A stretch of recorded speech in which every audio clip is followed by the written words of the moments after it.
Good morning, David. Good morning, Salim. Is risk management the same for all projects? The answer to this question is yes and no. I'm sorry if that's confusing, but let's start with No a yes. problem, yes. We had a question earlier on, back in the start of our discussion on risk management processes, and what are the steps of a risk management process.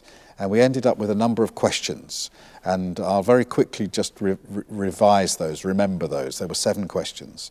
And those questions form the backbone or the framework of the risk management process. The questions were, what am I trying to do? That's where we set our objectives. What might affect me?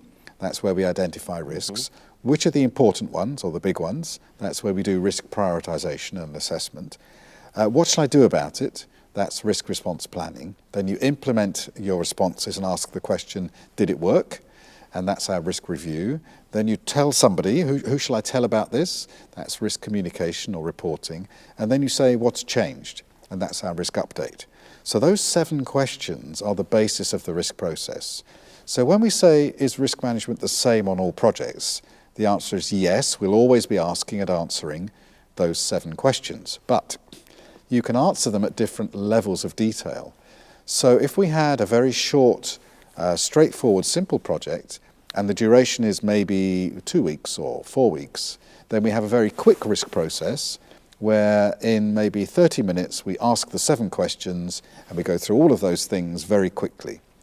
If we have a 5-year project with a $1 billion budget, then we have more time, more complexity, more things to think about, then we would answer the 7 questions in more detail. So we might have a 2-day risk management workshop, and we might have a proper risk register and risk report, which we spend a day developing. And then our risk communication might be producing a set of presentations for our key stakeholders. And our risk updates might take a day. So all of those things are still structured around the 7 questions, but the level of implementation is different. Different, yes. And this is recorded in our first step of the process, the risk management planning, where we produce a risk management plan that says, on this project, this is what we're going to do, when we're going to do it, who's going to do it, how we're going to do it, how we're going to report it, how often we update it. Each project should have a risk management plan which defines the risk process for that plan.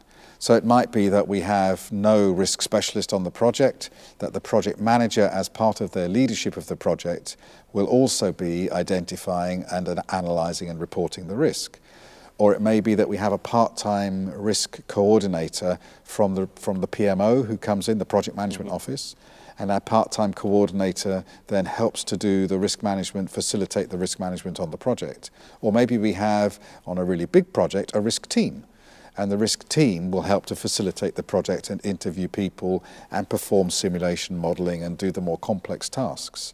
So the process has the same underlying structure, but with different levels of project, then it can be implemented at different levels of detail.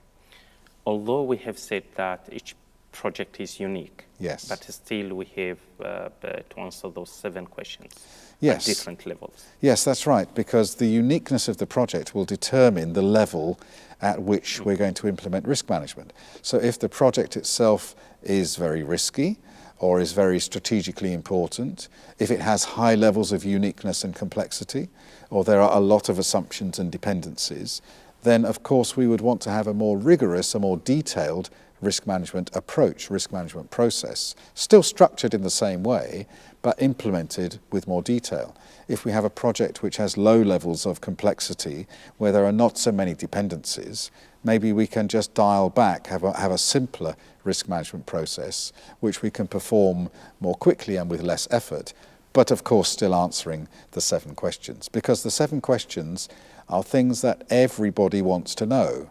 You know, whatever your project is, whatever your business is, whatever enterprise you're undertaking, we all want to know what we're trying to do and what could affect us, and which are the big ones and what we could do about it, and if that worked, and what's changed. Those are key questions that everybody will ask about anything that we're doing, which is important. And so, of course, that also forms the framework for risk management on projects. Definitely. Thank you, David. Thank you.